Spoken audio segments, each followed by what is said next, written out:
Memphis was overrated coming into the season and will be a team that ends up on the NCAA tournament bubble? Robbie. I will say that is accurate, but I am not going to say they'll be on the bubble. I'm not wanting to go that far. I feel like I've seen this movie with Memphis the last 2 seasons. Now, there's more talent on the roster, and that's why I think they'll make the NCAA tournament. But the pace is out of control. Like, the turnovers are even more out of control. They foul at a level that is like you are putting people at the line. This is what Memphis has been for a couple of years. Now, I think that because you added higher level talent, I don't think that they will be on the wrong side of the bubble. I still think they will make the NCAA tournament. But they have a ton they can improve on, and maybe they will. But I've seen this movie before, and for that reason, I am very worried about the Memphis Tigers. Yeah, I mean, they're 352nd in turnover rate right now on KenPom. I mean, that's – again, I don't care that you don't have a true point guard that's playing 40 minutes a game. Obviously, they have Alex Lomax, who can be that guy, but he's really only playing 20 minutes or so a game. That goes beyond, we don't have a point guard on the floor. That's a mindset thing, and that's a carelessness that these guys have to fix. And it's not just Amani and Duren, right? It's all these guys who are proven in college basketball, guys like DeAndre Williams and Landers Nolly. There has to be a pride thing that starts kicking with this group. So, yeah, I mean, I think I'm with Robbie. I think this is going to be an NCAA tournament team. They're too talented not to. I think, the schedule and the AAC, they're going to be able to just overwhelm a lot of people. But I think this weekend playing Virginia Tech and Iowa State was a kind of a rude awakening for them of, what they need to do to actually win games against good teams. And they did some of that against Virginia Tech. They took care of the ball a little bit better. They made plays when they needed to, but I think when you're playing St. Louis and you're playing West Kentucky and you're at home, I was willing to look past the turnover issues a little bit because look, it's a packed house. You're going to win big. You're trying to make plays. You're trying to do a little bit too much. As the season rolls on, if they can't start to figure this out, they're going to have some real problems. And again, it doesn't matter how much talent they are putting on the floor, because they're wasting a quarter of their possessions by giving it to the other team without a shot. It doesn't matter that Monty Bates is as gifted a shot maker as there is in college basketball, and there has been in quite some time. I mean, he is special at just going to get one. It doesn't matter because they're giving it away 1 in 4 possessions. And so, look, I mean, they've got a lot of work to do. I think there's, I thought the effort was really bad. I know Jonathan Gavoni tweeted about it, but Bates and Duren just didn't really look engaged, didn't look like they cared. We're kind of moping out there. Someone's got to light a fire here. I don't know if it's Larry Brown. I don't know if it's Penny Hardaway. I don't know if it's Rasheed Wallace. They've got some guys who can light a fire, but getting blown out the way they did by Iowa State, I mean, that's flat out embarrassing for a team with this level of talent. No matter how well Iowa State's playing early this season, no matter how hard TJ Otzelberger has been playing, that's embarrassing to lose the way that they did. They've got a lot of work to do.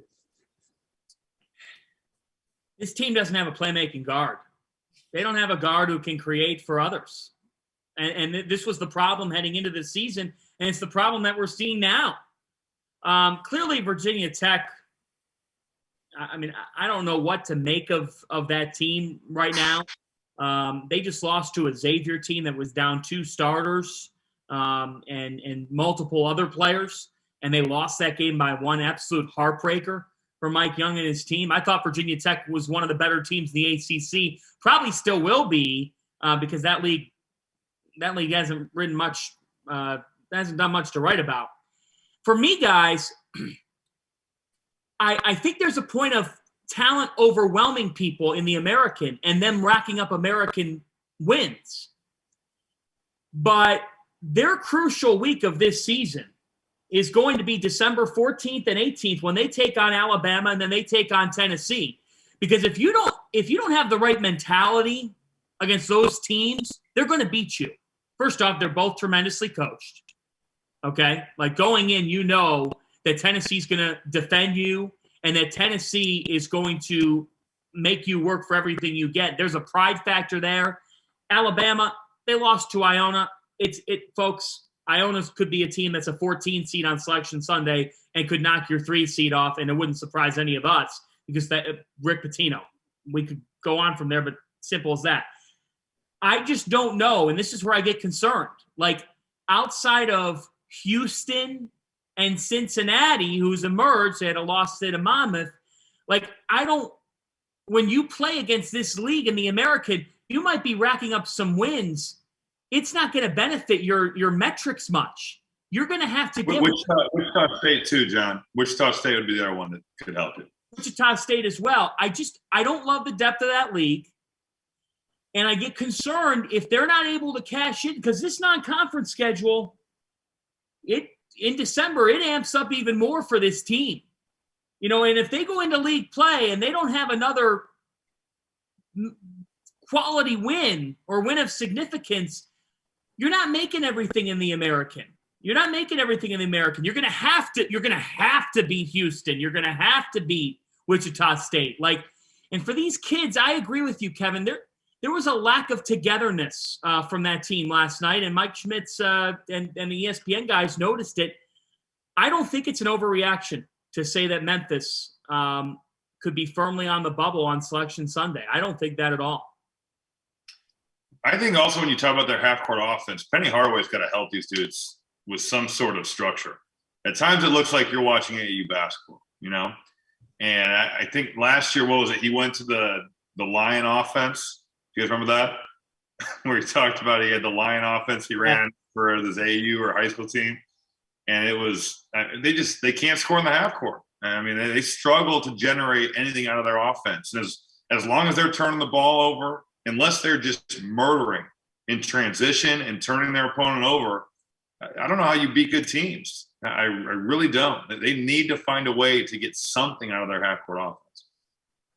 Yeah, I think, again, what has made Memphis teams competitive when they haven't had a level of truly elite talent has been under Penny. They defend their tail off. They really hit the glass, and they get to the free throw line. And they're still doing all of those things right now. I just think, like you said, Robbie, in the half court, I think once they get in those situations, there's just so much ego on the floor that no one knows how to sacrifice. And I think that's where they're going to figure it out. I think, honestly, some of it might just be, let's really rely on this defense, right? Let's get let's come together on the fact that we can stop people because we're longer than you, we're more athletic than you, and we're going to play harder than you.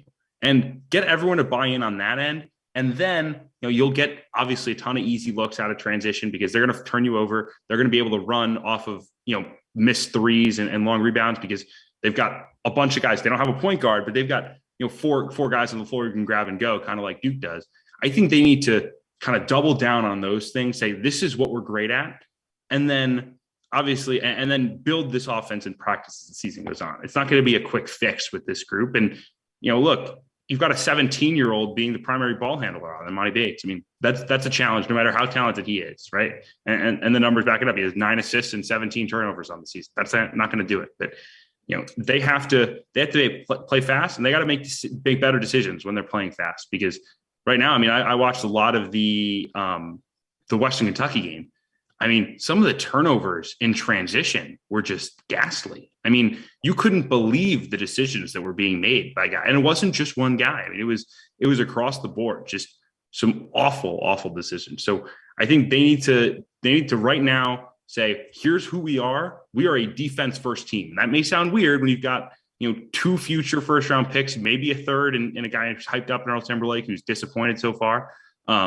But you're going to have to win with this defense right now, and they're going to need those wins early, Fanta, like you said, because look, they don't have the opportunities in the league play that other top teams will have. And let's be real, Kevin, that's a Western Kentucky team that's playing a dude that was a GA up until like yesterday, and basically played 7 people. Like they were not good in the Asheville championship. So